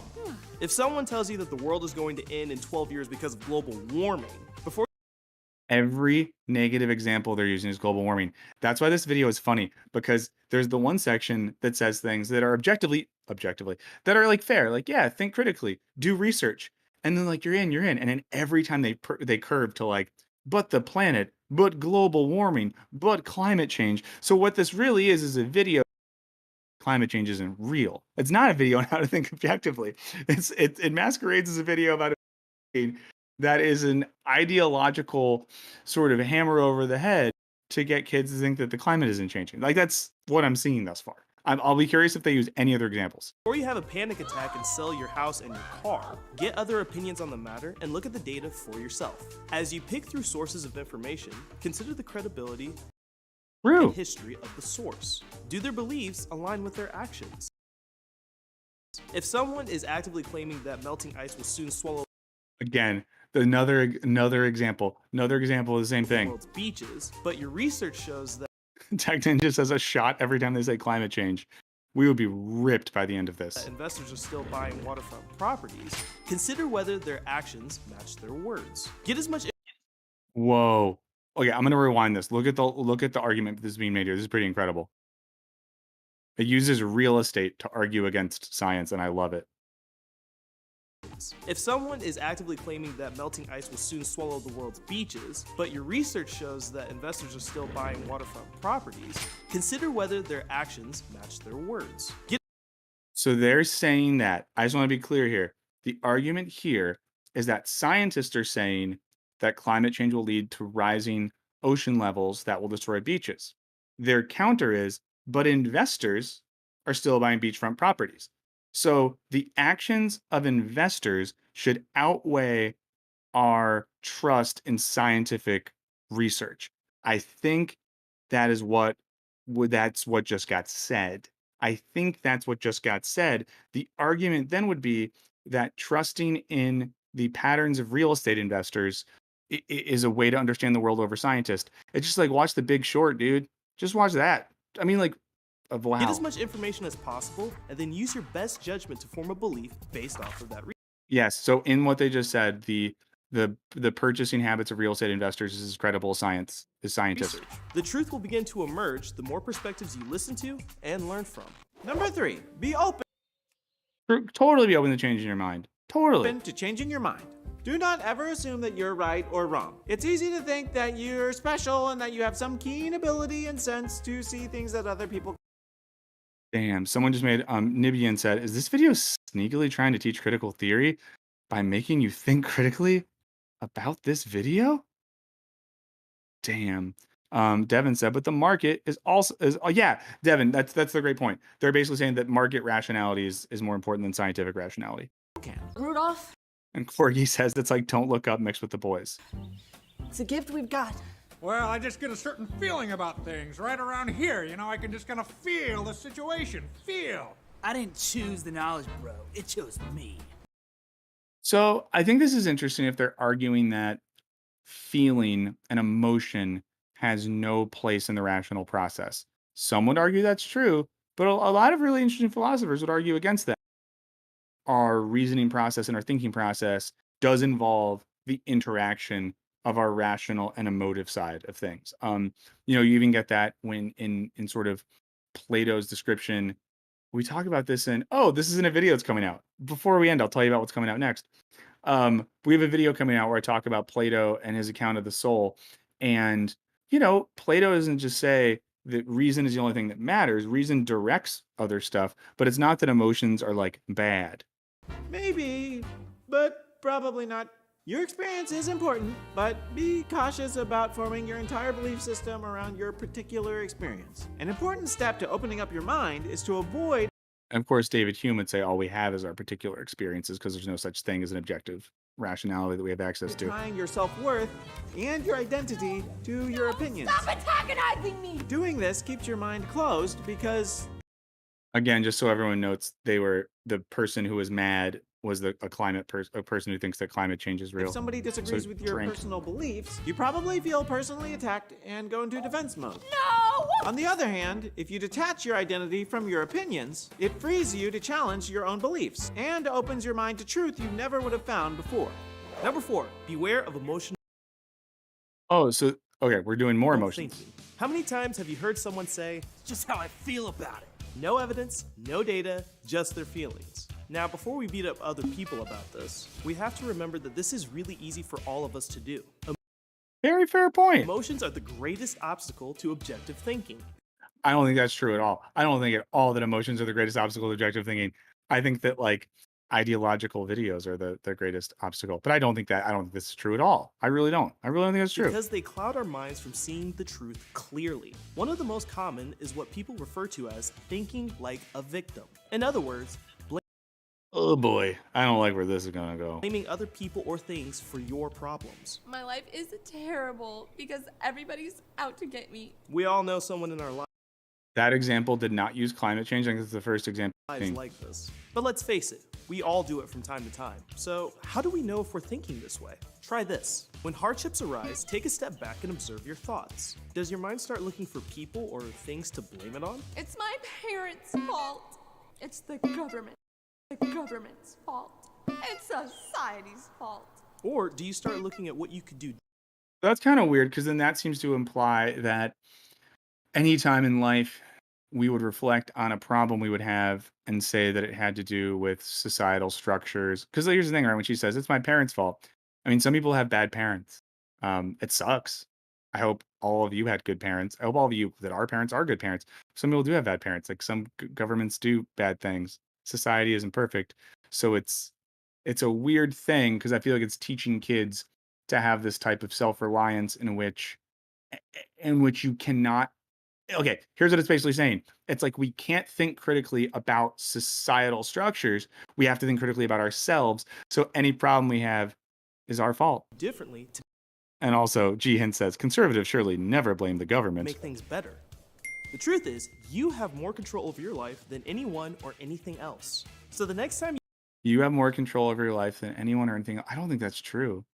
Maybe that's just me expressing my emotions, but I don't think you it's feel true. the draw to blame other people or things, tell yourself these words. I am not a victim, and I can think for myself.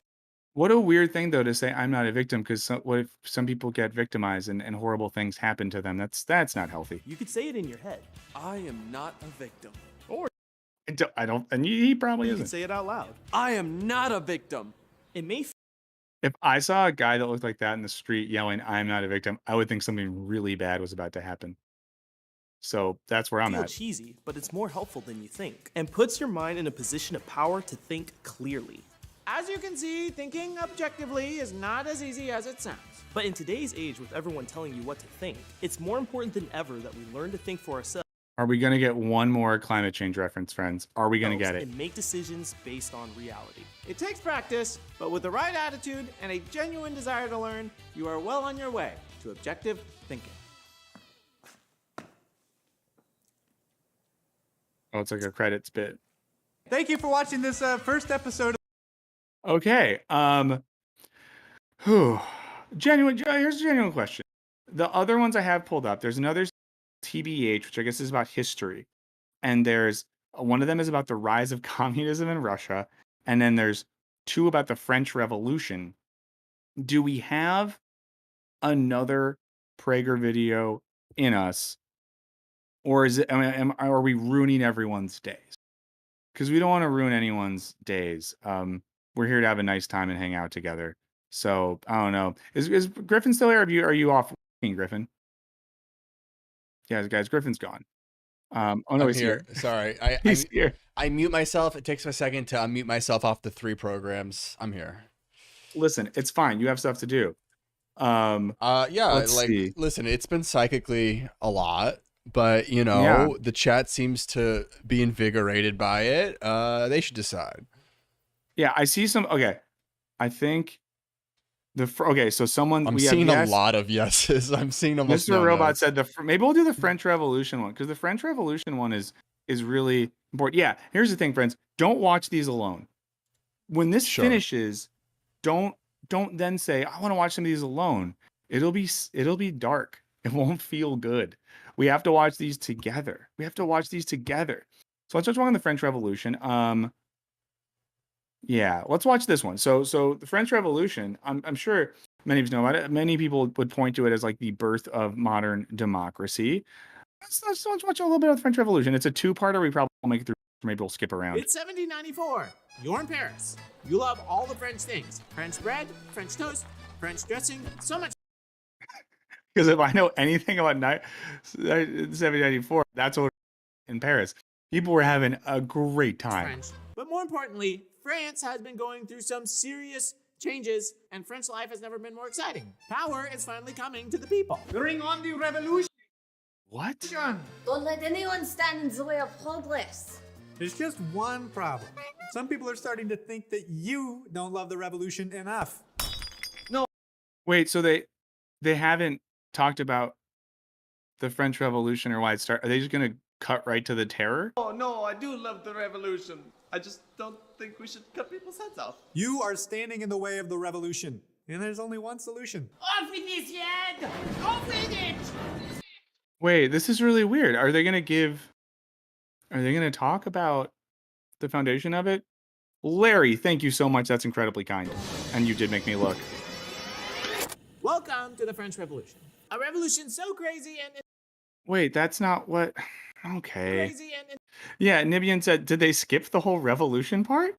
interesting that it's still being talked about today in our country. But there's something very important about the French Revolution that most people miss. During the revolution, a fight broke out that in a way still hasn't been settled. And it doesn't just continue in France, but all around the world and right here in our own country.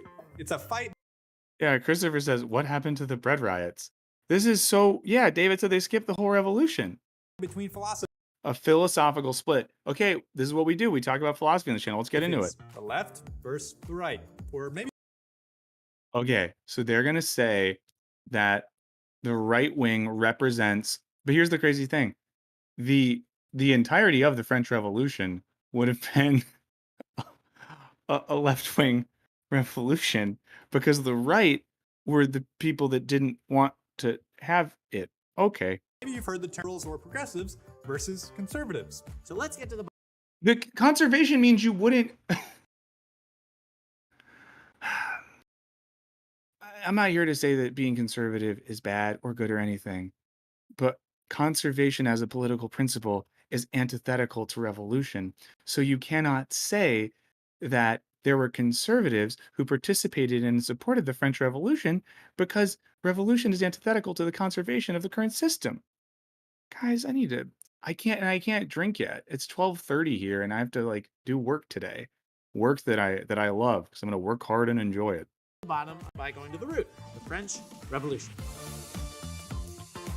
I'm Lem, And I'm Daniel. and Lem and Daniel, we know their names now. this is TBH History. Let's give a little historical context. Do you remember that revolution we talked about in the American colonies? Aha! Turns out it had a large impact on the French Revolution. In the summer of 17... So here's the thing. It is historically accurate that there was some influence of the American Revolution on the French Revolution, but they were very different things. So if they try to say the French Revolution was just like a remix of the American one, oh boy. 1776, fed up with having little say over Yeah, Shawnee Mac, that's a really good point. A conservative revolution is just their Yes. political destiny, the 13 American colonies declared their independence from Great Britain and began fighting what was then the most powerful military on Earth. America's first foreign diplomat, Benjamin Franklin, asked France's 22-year-old king for assistance. And 2 years later, in 1778, King Louis XVI decided it was time to jump in. Helping America defeat England would humiliate France's arch-rival and improve his own awful public image. With France's help, the American colonies won their independence from Great Britain. Aha! And the British were indeed humiliated. I looked like a fool last night. The young king hoped that an American victory would cripple the British and allow for France to swoop in and regain colonies that they had lost to Great Britain in previous wars. But this plan backfired, and the money spent helping the Americans made France bankrupt. And while Louis XVI was concerned with the British and Americans, a growing group of Frenchmen were concerned with him. As France entered the modern age, it became easier for people to make money in towns and harder in the countryside. Towns grew into cities, and a new class of people formed, known as the bourgeoisie, which means town dweller, or what you might call professional city people. Basically, they don't smell like chickens or carry a sickle. The bourgeoisie could be divided into two groups. The industrial side, made up of business owners, bankers, merchants, and manufacturers, and the intellectual side, made up of people like doctors, lawyers, teachers, and journalists. However, despite the division, they were all part of the same political group. France was split up into three groups of people, called estates. The first estate was the clergy, or the church. The second group was the nobility, or these royal people who had titles and lands, and they passed it down to their kids and that kind of thing. These two groups. Daniel says, well, they bring up Haiti. What do you think, Daniel? Do you think these guys are going to bring up Haiti? Do you think? I don't think they are. Their video on the Haitian Revolution would probably be the worst thing on YouTube. Combined only amounted to about 2% of France's population. It's really small. The third estate was everyone else, like normal people. By 1789, Like normal people, like peasants who were starving. France was in a complete crisis. Louis XVI had bankrupted the country fighting wars. Thank you, Louis. That's great. And to make matters Because these guys, the cool thing about these guys is their political principles mean they would never want a government that fought wars and spent money on worse, it. a few bad harvests brought on by drought led to serious nationwide bread shortages. Oh, this is good. So the people were starving just because of the climate. Because the climate made them starve. Nothing else made them, just the climate. The first and second estates were pretty good with how things were going because they held most of the power. But the third estate wanted change. The bourgeoisie, or professional city people, were getting more and more economic power and wanted more political power to match. Meanwhile, the nation's laborers and peasants just wanted some bread. So what they just said there is that the intellectual class was acquiring economic power while the peasants just wanted some bread because they didn't have a desire for political power, which is just historically inaccurate. People were hungry. People were hangry. Horses were hungry. It was not the best of I don't think it's cool to make jokes about starving peasants, but that's just me. times. It was the worst of times. But then, a mythical-like hero of incredible genius and cerebral ability emerged with an idea. Her name was Marie Antoinette, and she was the Queen of France. Before her, no one had ever come up with a more brilliant idea to feed thousands of French citizens who had, nothing to eat. Let them eat cake. Legend has it that is absolutely 100% true. We know that legend is never wrong. Never. Yeah, no, it's usually wrong. Mobs began to form. Unrest boiled. The Third Estate, representing 98% of the population, demanded a meeting. And for the first time in 150 years, a French king allowed the three estates to hold a meeting and vote on changes. Nathaniel said, fun fact, a huge component of the bread shortages were huge increases in cost of bread due to the deregulation of the cost of bread, previously held roughly steady by laws. To the way the French government operated. Okay, you can have your meeting now. On May 5th of 1789, representatives of France's three estates met to deal with the nation's financial crisis and food shortage. Each estate counted for one vote, so all proposals will be settled 2-1. All potential solutions to France's problems called for serious changes that would have reduced privileges for the first two estates. Even though this would have been by far like the best solution for the people and the country as a whole, yeah, it turns out the clergy and nobles didn't actually want to lose their privileges. So they teamed up against the Third Estate and outvoted them 2-1. Seems fair, right? Basically, 2% of the population would continue holding complete. So these guys think it's bad. Prager thinks it's bad if 2% of a population holds disproportionate power. Political dominance over the remaining 98%. The Third Estate had had enough. They left the meeting, found an indoor tennis court to hold new meetings, and renamed themselves the National Assembly. They took an oath and for the first time officially stood in opposition to the king. 3 days later, Louis XVI told the Third Estate their opposition to the church and the nobility was cute, but that they were done. Go home. Leaders of the National Assembly responded that they were there to represent the people of France and would only leave by the force of bayonets. This was Louis XVI's moment of truth, and maybe because he was weak, or because France was in such tough shape, probably both.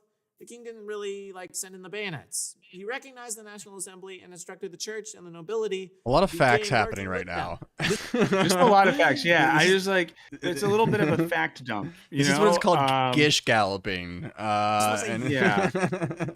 I know. I'm sorry, but I just want to see where they get with this. I kind of want to fast forward. I'll watch a little. Maybe we'll fast forward. Huge Let's win see. for the people. Revolution was in the air. If a king gives an order and it isn't followed, and there isn't any punishment, who really holds the power? Probably not the king, you know? And according to the way things had always been in France, the king was supposed to have been given his authority from God. I'm gonna fast forward a little bit. Get all that power directly from the hand of God. Maybe the king is just a regular guy, like all the other French guys. Do we even need a king? Should the church and the king be linked? So many questions. Nanner Hannah said, what is wrong with the conservative media for kids? Almost all media for kids today is left. Why can't conservatives have some for their kids?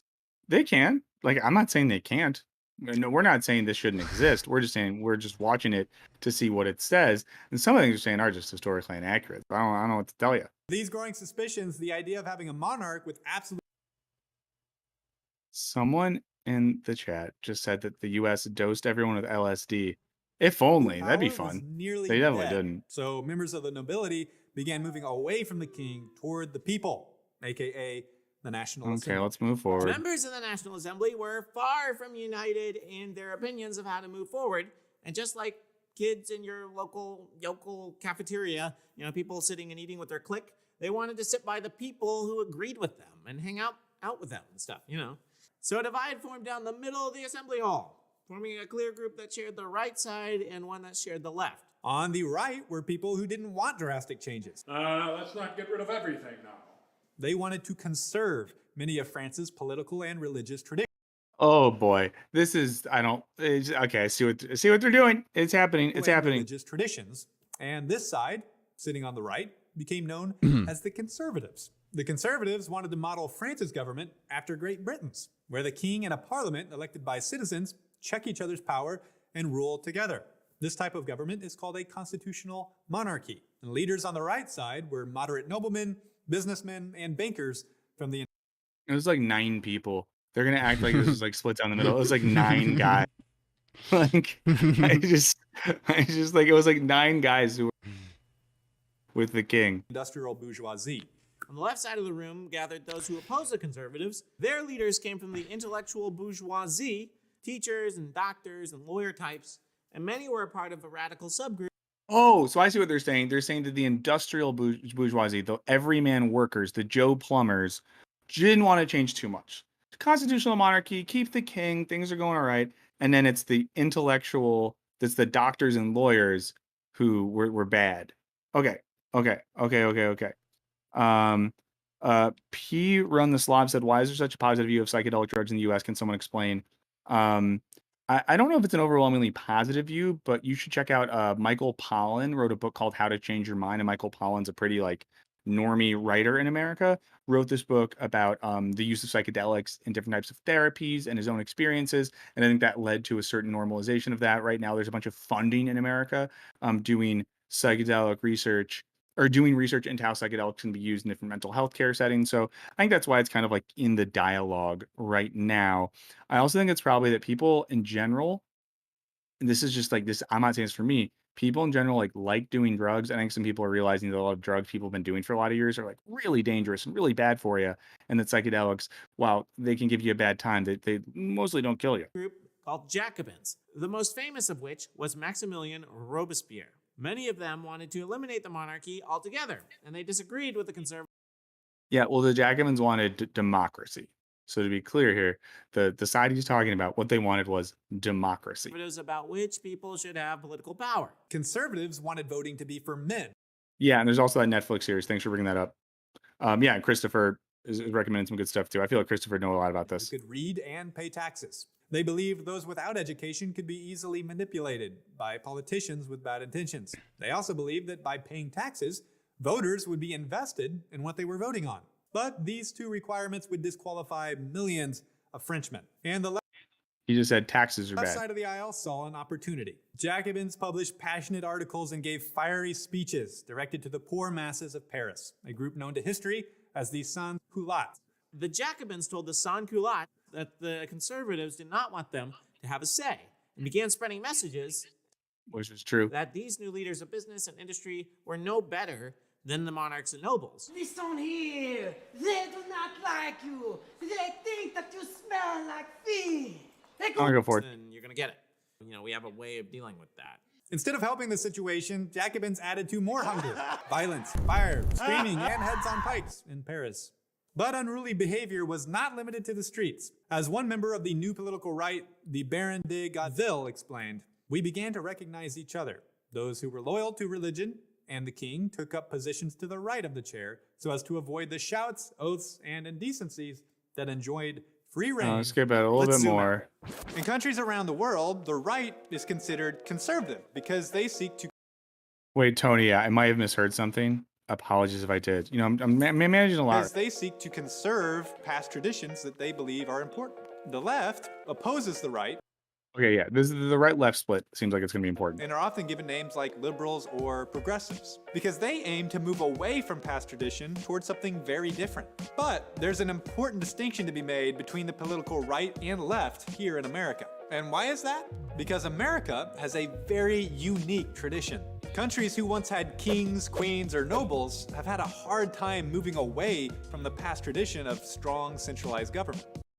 We're gonna learn why America's The the United best, I States, think. on the other hand, has never had absolute centralized authority in the hands of someone like a king. Protecting individuals' rights by limiting the power of government became America's core conservative principle. It's for What is this? How is this related to what they're this saying? reason that conservatives of America are distinctly different than conservatives of most other countries around the world. It feels like we turned in a quest and then the NPC went down his dialogue Yeah. tree. Like, I don't know how it's but related. They clearly, like, I think they filmed the first video and then cut that in later. Yeah. I'm gonna do it. I'm gonna look at a nasty comment. This channel really went off the deep end. I missed the days of unbiased philosophy explanation. I'm gonna say this, David. When did you like the channel? I'm very curious. Because most of the people work for the channel now. I've been working it for a while. I've been writing scripts here for years. So I don't know, man. We're just analyzing stuff on the basis of historical ideas. And I don't think that's really changed. Sorry, David. I hope you'll give the channel a chance because we do great stuff. We're really having fun. Drink from the social. Cool. Right now, in the French Revolution, here's what you need to know. Absolute Okay, we're gonna get our summary of the French Revolution thus far. centralized power corrupted the French government, which led to bad times. So absolute power corrupted the. Okay, fair. The professional people of France, aka the bourgeoisie, wanted change. Okay. They were willing to die for it. Wait. So this is what I don't like, that they're ascribing the will of the French Revolution to the professional classes and kind of writing off the peasant and farmer classes as just dumb Well, idiots. yeah. The 16th So was interesting. pressured and then stepped aside, and the Okay. people pushed their way into power. And People didn't push their way into power. inside They the took people, power. a sharp divide developed between the conservative I just don't think this fact is true, that there was this, like, I think they're framing it like this 50-50 sharp divide, and I don't necessarily think that's right true. and the opposing left. There's like a next schism in the bourgeoisie is essentially what they're saying. Yeah, it seems like they're trying to imply that in the French Revolution, it was like a down the middle schism, and that a lot of the French revolutionaries wanted a constitutional monarchy. I don't know. I don't think that's historically true, but you know what? I'm not 100% sure, so I'm going to look up some sources This later. episode will tell you how the events in revolutionary France played out. Who ends up winning? The right or the left? What happens to King Louis XVI? What happens to Marie Antoinette? So many questions. Wow. All of that to come. But for Okay, I don't think we have part 2 in us today, friends. So that's part 1 of the French Revolution. We can see, maybe we can finish our French Revolution journey next week. Mr. Navidad said, I think they got their French history wrong. Yeah, or wrong, or just like read through a very specific lens. Griffin, how are you feeling mentally after spending the last hour and a half at PragerU for Kids? So this one sits with me a lot like some of the kids stuff, where I think like their PragerU is really slick and good at like kind of presenting a lot of agreeable things, but slowly kind of like building an argument that doesn't really make sense or pertain to it, which is kind of, I feel like, what we felt like when we cut away to that guy kind of breaking down that conservative stuff. So it's like they've gotten good though at being like, well, you can't really argue with kids should try hard and don't give up and keep trying when you fail. Like there's really nothing wrong with that. But then there's like weird left hooks every so often. Yeah, I think I think the example of worst version of this would be the one we watched on Objective Thinking, where they just kept contrasting the importance of thinking objectively with like pot shots at like scientists and people that are like climate activists. And I think too, the part where they maybe showed their cards the most in all of these was using the investments of the arguments, the financial holdings of real estate investors to argue against science. So yeah. Oh, someone missed the stream earlier. They someone misses the fact that Griff and I are very sorry because masculinity is illegal in America. It's really horrible. We're fighting against it. Thanks, but we Brandon. Can't fight, so it's really hard to fight against. Yes, Brandon, really appreciate it. It's also, I would say, very high production value conservative stuff. I'm trying to say some good positive things. Yeah, the to production. people in the chat. Yeah. Like, you know, like I think that oftentimes conservatives like kind of gave up on like traditional media and like traditional like kind of like left the space open to the left. So like a lot of like conservative documentaries look really bad just like on a production level. But I feel like PragerU is kind of like been one of the first organizations to be like, no, we want our stuff to look as good as like a Vox explainer or something. Definitely. And shouts to Grady. I also love Lo Mein. Yeah, and I think that, I mean, so an interesting question with all this is like, at what level, I'll answer this because Seller keeps asking, what happened to Thug Notes and Earthlings? So those shows haven't been made in like 5 years now, largely because of the production cost. We loved making Thug Notes and Earthling Cinema. They were really expensive to make. And this is maybe shocking. We don't make too much money doing this. So that's sadly why that's the case. So yeah. But no, I think what Griffin you bring up is interesting. And I think a larger question too is even like, should children's content on either side have that strong of like an ideological bent, you know? Like that's, and I'm saying that in a way where I want to like even challenge myself. Like, you know, I don't know. It's weird. I just don't know if this is good. And I wonder how I would feel if it were the opposite. Like if there was a hard left thing. Well, I think maybe that we should like try to find some of those. Well, the Gravel Institute has basically tried to kind of like copy paste a lot of what PragerU's been doing, but on the left side. I don't know if they made a kids version. But I think a lot of conservatives and even maybe some people I've seen in the chat today have said that the majority of like our TV and movies is more lefty or whatever. But then I guess it's like, I don't know, just like make a conservative should just make a good kids show. Like, I don't know. Yeah. And I do think as well, it's interesting when people will talk about media being left. I think if you asked most leftists, they wouldn't say that like, oh yeah, contemporary media really represents my values. Sure. I think that people are right if they say that like Hollywood is largely occupied by like liberals. Sure. Sure. But also I could show you a voting map, friends, of the Beverly Hills area that's really red and conservative, and a lot of people that run the companies that make content live there. So, um, but yeah, but I think that the most interesting thing here, right, is I think what we like to do at Wisecrack, you all know this, is kind of just do like ideological analysis of what's happening in our media. So it's interesting just to see like what is being said in these, what values are being purported, and the values were pretty clear, and they're being pretty clear in these videos about what's good and what's bad, and they're really beating people over the head with it. So yeah, but thanks for everyone for hanging out. This was a random thing we decided to do last minute because I didn't know what else to watch today. So, really in the chat. We also appreciate Griffin, friends, who Griffin has a job, guys. He runs so many things at Wisecrack, and he's taking time out of his day to do this, which means a lot. So thanks for. We'll be back next Thursday. We'll see if people in the chat bring it up next time. We'll watch the second part of the French Revolution thing to see how it plays out.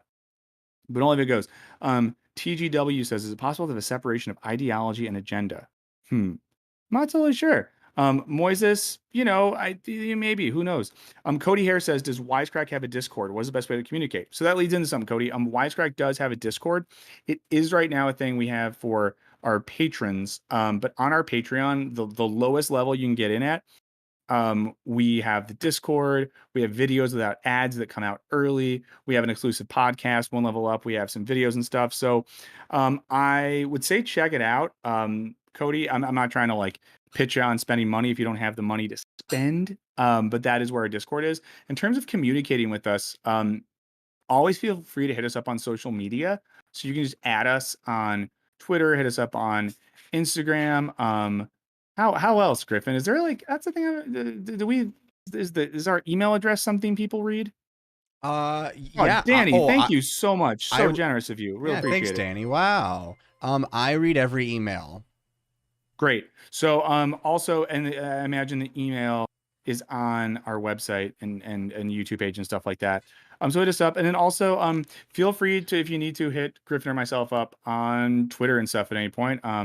Well, I won't say that you can hit Griffin up. You can hit me up. I'm at Michael O. Burns. Griffin, are you cool if people hit you up, or do you want to keep that private? You guys don't want this smoke.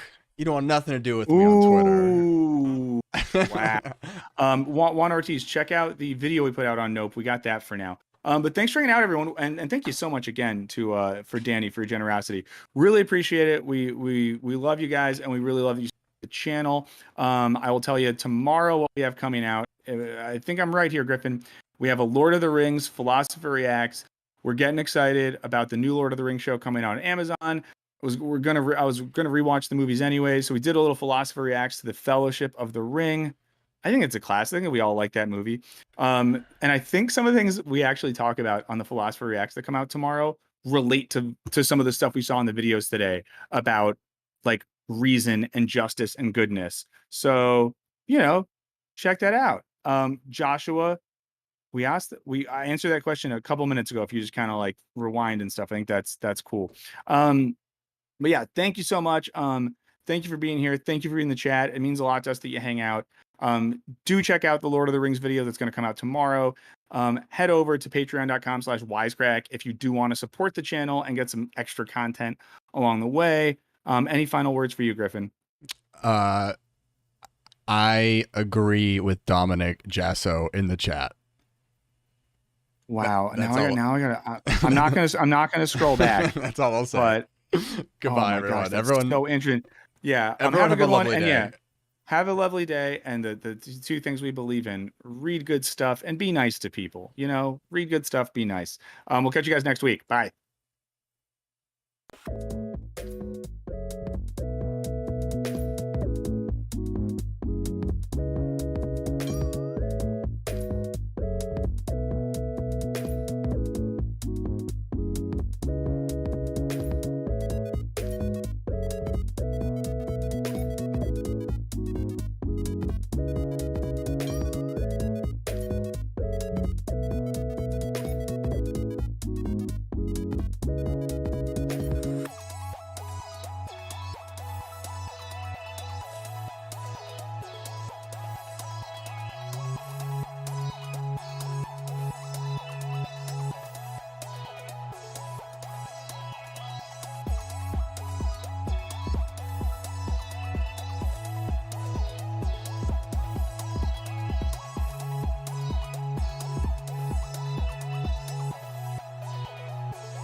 video.